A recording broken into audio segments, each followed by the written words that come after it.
میں ایک حدیث سے سٹارٹ کرنا چاہوں گا.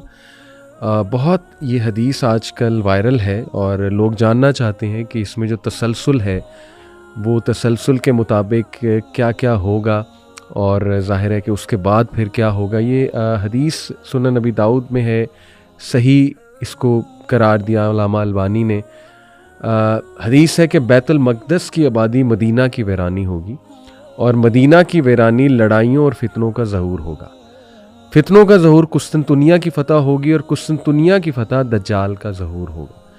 اب اس میں شیخ آپ کی اجازت سے بیت المقدس کی آبادی سے کیا مراد ہے, مدینہ کی ویرانی سے کیا مراد ہے, ڈفرینٹ لوگ ڈفرینٹ انٹرپریٹ کرتے ہیں. پھر یہ جو قسطنطنیہ دوبارہ فتح ہونا اس کا مطلب چلا جائے گا ہمارے ہاتھ سے, تو یہ ان پیک کرنا بڑا ضروری ہے حدیث, تو اس پہ تبصرہ فرمائیے گا. بسم اللہ الرحمن الرحیم. دیکھیں, سب سے پہلے ہمیں جو علاقائی صورتحال ہے نا, اس کو یوں دیکھنا چاہیے کہ احادیث کے اندر جس شام کا ذکر ہے اس شام میں موجودہ 4 ممالک تو ڈیفینیٹلی شامل ہیں. صحیح.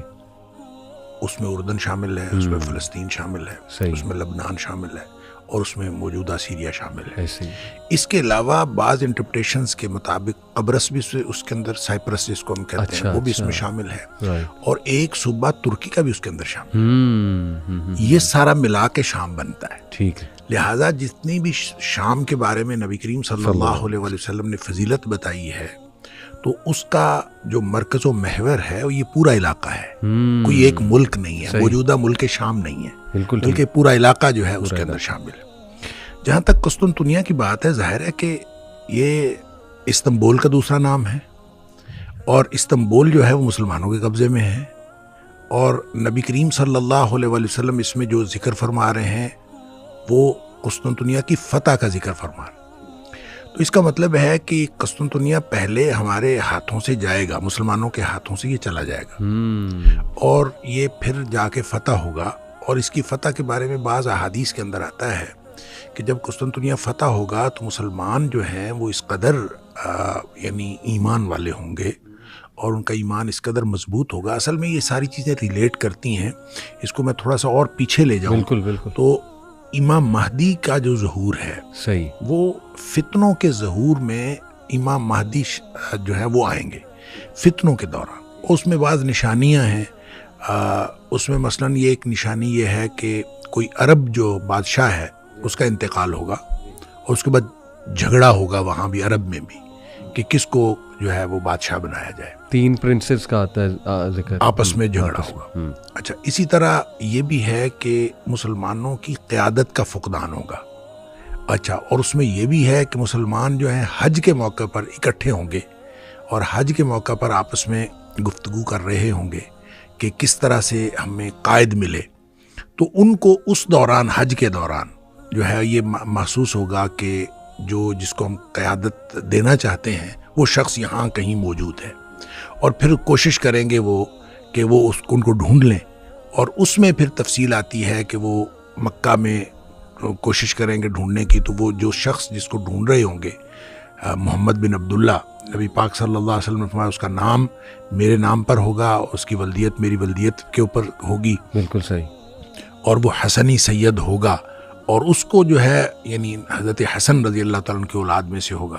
اچھا, اس کو لوگ ڈھونڈ رہے ہوں گے, وہ مدینہ چلا جائے گا, پھر لوگ مدینہ جائیں گے, پھر وہ واپس جو ہے مکہ آ جائے گا.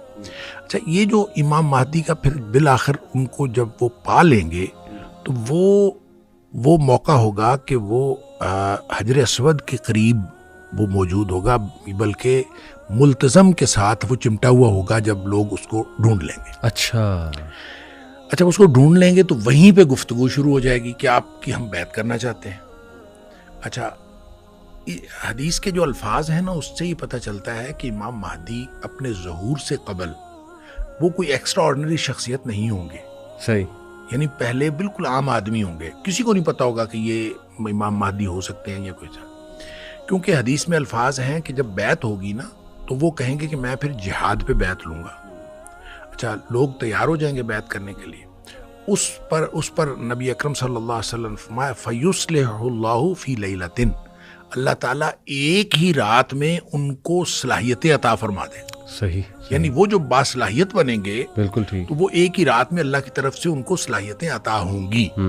تو اچھا اس موقع پر نبی کریم صلی اللہ علیہ وسلم نے فرمایا مسلمان 3 حصوں میں تقسیم ہو جائیں گے. اچھا اس میں ایک حصہ مسلمانوں کا وہ ہوگا جنہوں نے امام مہدی کو ماننا ہی نہیں, اور ان کے بارے میں نبی پاک صلی اللہ علیہ وسلم فرمایا ان کا ایمان کے ساتھ کوئی تعلق ہی نہیں ہے. دوسرا حصہ یعنی 3 میں سے دوسرا حصہ وہ ہوگا جو لڑائیوں میں شہید ہو جائیں گے. ٹھیک. نبی پاک صلی اللہ علیہ وسلم فرمایا روئے زمین کے بہترین شہداء ہوں گے. اللہ. اس کے بارے میں بعض روایتوں میں یہ بھی آتا ہے کہ اتنی زیادہ جو ہے وہ قتل عام ہوگا اور اتنی زیادہ شہادتیں ہوں گی کہ بعض روایتوں میں اس طرح ہے کہ ایک آدمی کے 100 بیٹے ہوں گے, 99 شہید ہو جائیں گے اور ایک بچے گا. یعنی اس کا مطلب اتنے بڑے پیمانے پر جو ہے وہ شہادتیں ہوں گی. اور ان کے بارے میں نبی پاک صلی اللہ علیہ وسلم فرمایا کہ یہ روئے زمین کے بہترین شہداء ہوں گے. ایک حصہ جو بچے گا ان کے بارے میں نبی کریم صلی اللہ علیہ وسلم نے فرمایا اس کے بعد ان کو کوئی چیز, کوئی فتنہ ان کے ایمان کو خراب نہیں کر سکے گا, وہ بہترین مومن ہوں گے.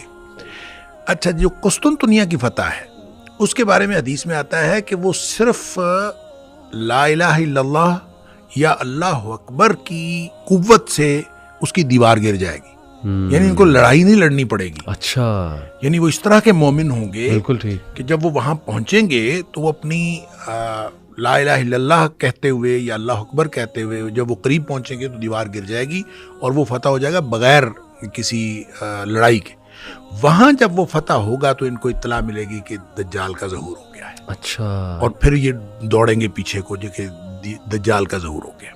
اچھا یہ جو یہ تفصیل ہے تو یہ حدیث جو ہے یہ بھی اسی ترتیب کی نشاندہی کرتی ہے کہ جو بیت المقدس کی آبادی ہے وہ مدینہ کی بربادی ہوگی, اور مدینہ کی بربادی جو ہے وہ خروج الملحمہ وہ جنگوں کا آغاز ہو جائے گا, اور جب جنگوں کا آغاز ہوگا تو پھر اس کے نتیجے میں فتح قسطنطنیہ ہوگی, اور فتح قسطنطنیہ ہوگی تو اس کے بعد جو ہے دجال کا ظہور ہوگا.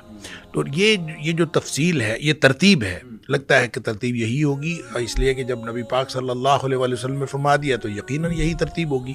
تو اس میں ایک بات بہرحال میں جو آپ نے کہا کہ بیت المقدس کی آبادی سے کیا مراد ہے اور بربادی سے کیا مراد ہے, دیکھیں اس کا ایک تو مطلب یہ ہے کہ ہمیں جو سمجھ آتی ہے کہ بیت المقدس جو ہے وہ اس کے اندر جتنی خرابیاں ہیں, جتنے وہاں پہ کیوس ہے وہ ختم ہو جائے گا. آبادی سے مراد یہ ہے. اچھا. اور یہاں کی بربادی سے مراد ہے جتنا یہاں پہ امن ہے یہ ختم ہو جائے گا.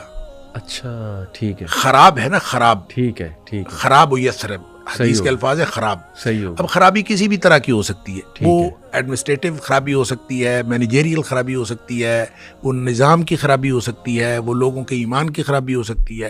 ویسے تو نبی پاک صلی اللہ علیہ وسلم فرمایا فتنوں کے دور میں ایمان جو ہے وہ حجاز کے اندر سکڑ کے آ جائے گا. جس طرح سے سانپ جو ہے سکڑ کے اپنی بل میں گھس جاتا ہے, اس طرح سے ایمان سکڑ کے حجاز میں آ جائے گا. حجاز یعنی مکہ مدینہ, مکہ اور مدینہ. اچھا. تو جب مکہ اور مدینہ میں ایمان آ جائے گا تو اس کا مطلب ہے ایمانی خرابی تو نہیں ہوگی, کسی اور طرح کی خرابی ہوگی. کوئی بد انتظامی ہو جائے گی, کوئی لڑائی ہو جائے گی, کوئی سیاسی ایشو ہو جائے گا, کوئی اس طرح کا ایشو ہوگا.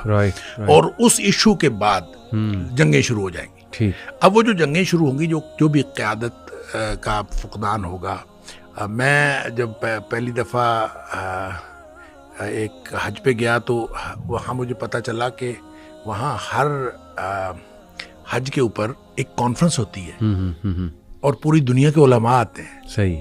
اور میں نے وہ جب وہ معتمر الحج جو ہے وہ میں نے دیکھی تو مجھے فوراً یہ حدیث یاد آئی کہ نبی کریم صلی اللہ علیہ وسلم فرمایا حج کے موقع پر امام مہدی کا ظہور ہوگا اور قیادت کا فقدان ہوگا, علماء آپس میں بات کر رہے ہوں گے.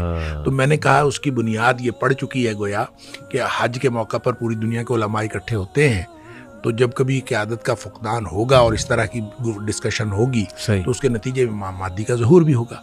تو جب امام مہدی کا ظہور ہو جائے گا تو پھر بہرحال لڑائیاں ہوں گی, اور وہ لڑائیاں کتنی ہیں؟ خروج الملحمہ, ملحمہ سے مراد بہت بڑی جنگیں, جنگوں کا ظہور, اور وہ کتنی ہونی ہے اللہ کو معلوم ہے, کتنا عرصہ ہونی ہے اللہ کو معلوم ہے. یہ وہ انٹرپریٹیشن ہے جو ہماری سمجھ میں آتی ہے. ویسے میں ان ساری باتوں کے بارے میں جو مستقبل کے حوالے سے نبی اکرم صلی اللہ علیہ وسلم نے فرمائیں اس کے بارے میں ہمیشہ یہ بات عرض کیا کرتا ہوں کہ ہمیں اس کے بارے میں حتمی تعین کی بات نہیں کرنی چاہیے، اور حتمی تعین کیا بھی نہیں جا سکتا۔